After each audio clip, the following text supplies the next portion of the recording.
My grandparents were refugees displaced from Latvia to start a new life in Australia. So when I look back on my career over the last 20 years, without really planning this, there's been a theme of working with displaced communities, whether wearing the hat of a human rights, an environmental lawyer, a campaigner, or a philanthropic funder. That theme has kept coming back. And the story I'd like to share is from a time when I decided to move to Cambodia. This is about 15 years ago.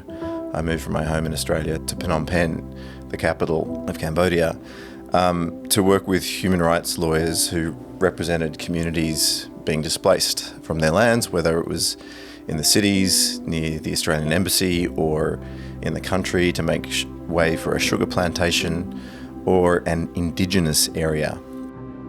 And that's in the northeast of Cambodia, about 600 kilometres northeast. A case involving the Kong Yuk community, an indigenous community that we worked with, whose land had been stolen by the sister of the finance minister. And so I was working with the lawyers who were running a legal case to try and get their land back. And so we used to drive the four-wheel drive, 14 hours on unsealed roads. In the wet season, it could get really messy, to this place called Banlung in Ratanakiri province in the northeast. And so on one of these particular trips, I found myself outside the Banlung courthouse, and I think I was typing on my laptop some notes. The Cambodian lawyers were inside the courthouse talking to the judge when I started to hear this wailing coming from inside, and it didn't sound good, and I was really confused what to do. And as the wailing continued, a group of villagers started to form outside the courthouse. And within about 5 minutes, there was quite a lot of people, at least a couple hundred, crowded around this small courthouse in a rural town in northeastern Cambodia. And the wailing continued, and the crowd, sort of the feeling, the energy just was really sort of pressing. And so I knew that side of the courthouse where the wailing was coming from was the prosecutor's office, and I sort of walked around the side of the building to see if I could look into the window to see anything, and I could sort of see a couple of shadowy figures and some handcuffs and just this wailing.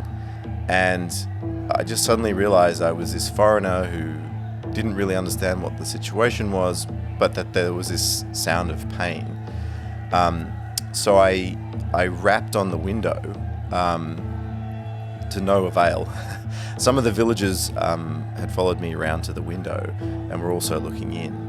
And at this point, I just sensed that something was happening, and I probably needed to get rid of my laptop. So I turned to the driver, who's this really awesome guy who had he'd been in the army, and he really saw himself as sort of public interest driver for us lawyers. He was really proud of it. And I turned to him and said, "Brother, can you take my laptop? I sort of want to find out what's going on here." And he just pretended not to know me. And I was like my brain sort of just froze, what is going on here? And so I walked around to the front of the courthouse, and there was, this couple hundred villagers, and now 3 handcuffed figures emerged from the courthouse, and the police were trying to take these 3 men across the road to the police station. And the villagers, out of nowhere, just pulled these huge pieces of wood and started beating up on the policemen, and it was really intense. And I had my phone in my pocket, and I just instinctively started taking photographs of the situation. And the villagers, just because there was a couple hundred of them and working in tandem, they were able to get these 3 guys in handcuffs free.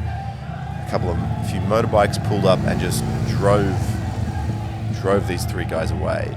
And shortly after that, the crowds dispersed, and it was just these sort of remaining sort of 6 or so policemen. But within about a few minutes, sort of black unmarked cars turned up with guys with AK-47s and other weaponry, and they drove off in the direction that the motorbikes had gone. And so this whole thing lasted sort of less than 10 minutes, where I'd gone from being on my laptop to just this intense experience to now silence outside a small courthouse. And it took me some time to start to piece together what had actually happened. That the villagers who had amassed outside the courthouse were a community who had been living their indigenous traditional lives with Swidden agriculture, like rotating, a special form of agriculture that involves moving around. And they'd had a section of their land stolen by a company who had just turned up one day and started bulldozing their forest.